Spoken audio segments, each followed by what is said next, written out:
Private పాఠశాలల ఫీజుల దాహానికి విద్యార్థులు బలైపోతున్నారు. ఎంతో భవిష్యత్తున్న పసి ప్రాణాలు అర్ధాంతరంగా నేలవాల్తున్నాయి. ఏమాత్రం మానవత్వం లేకుండా రూపాయితో సహా ఫీజులు మొత్తం టైంకి కట్టాల్సిందే అని యాజమాన్యాలు హుకుం జారీ చేస్తుండటంతో ఒత్తిడి తట్టుకోలేక విద్యార్థులు తీవ్ర నిర్ణయాలు తీసుకుంటున్నారు.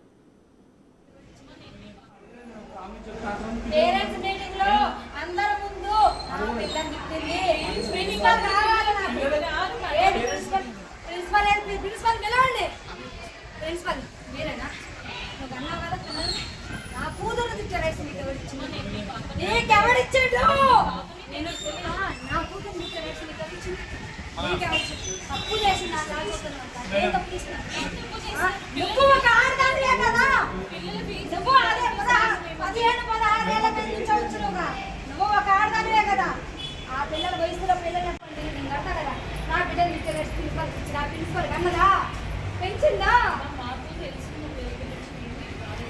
ఎందుకు బాగా నా స్థాయి నుంచి హాస్పిటల్ యశోదలు వేసుకున్నాను. నా బిడ్డ బతకడం ఈ ఊళ్ళో ఎక్కడ హాస్పిటల్ పట్టుకోనండి.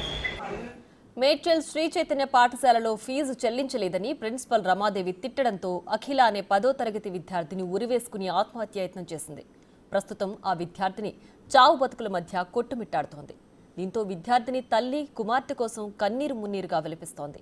2 లక్షలిస్తా తన కూతుర్ని తనకు తెచ్చివ్వాలంటూ పాఠశాల యాజమాన్యంపై ఆగ్రహం వ్యక్తం చేసింది. తన కూతురు వెంటిలేటర్ మీదుందని, పాఠశాల యాజమాన్యాన్ని నమ్మినందుకు తన కుమార్తెను చేతులారా చంపుకుంటున్నానని ఆవేదన వ్యక్తం చేసింది.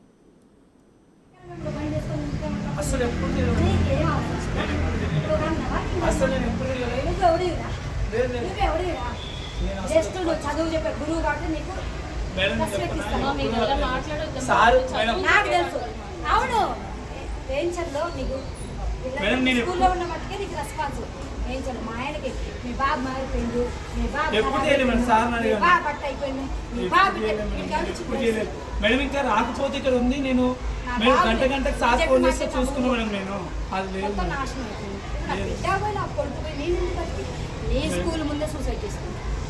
నా బిడ్డకి భూలోకంలో లేనప్పుడు నేను ఉండను. నీ స్కూల్ ముందే చచ్చిపోతా. నేను చచ్చిపోను అనుకోదు. నీ స్కూల్ ముందే పండుకుంటా చచ్చిపోతా.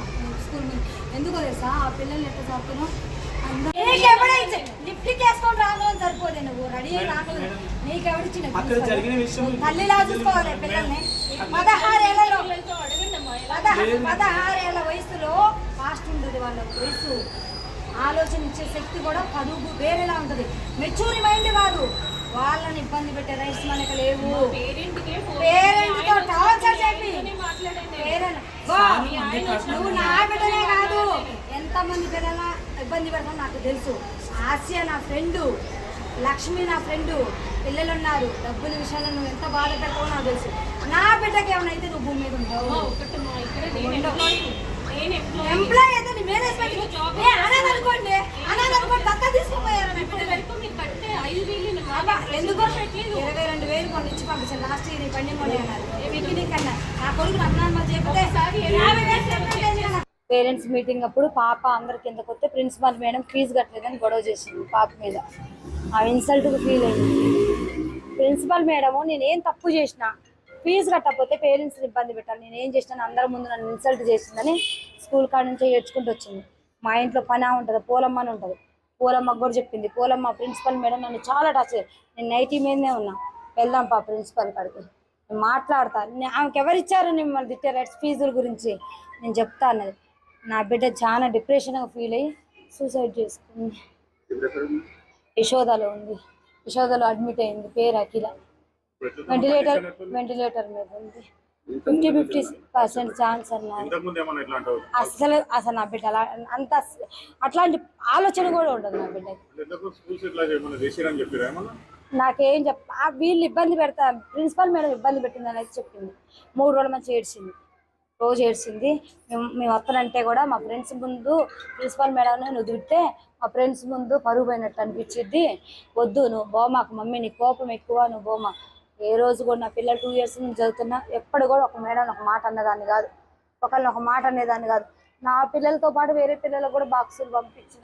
నాది మామూలు పొజిషన్ అయినా పిల్లలకు అన్నం లేని పిల్లలు కూడా చాలా మందికి అన్నం 10th క్లాస్ చదువుతుంది. ఇంటి పక్కన వాళ్ళకి, బిల్డింగ్ వాళ్ళకి, అపార్ట్మెంట్ వాళ్ళందరూ చెప్పింది ప్రిన్సిపల్ ఫీజు గురించి నన్ను ఇబ్బంది పెట్టింది. మా ఇంట్లో పని ఆమె కూడా చెప్పింది 90,000 ఇవ్వని చెప్పారు. ఎంత ఫీజు అంటే యాక్చువల్లీ 90,000 ఇవ్వ కట్టాలన్నారు. లాస్ట్ ఏదో కొంచెం పెండింగ్ ఉంది, మొత్తం కలిసి మనం 22,000 ఇచ్చిన. అయితే ఇంగ్లీష్లో తక్కువ మార్కులు వచ్చినాయని లాస్ట్ 1 మంత్ 2 మంత్స్ క్రితం బాబుని టార్చర్ చేశారు.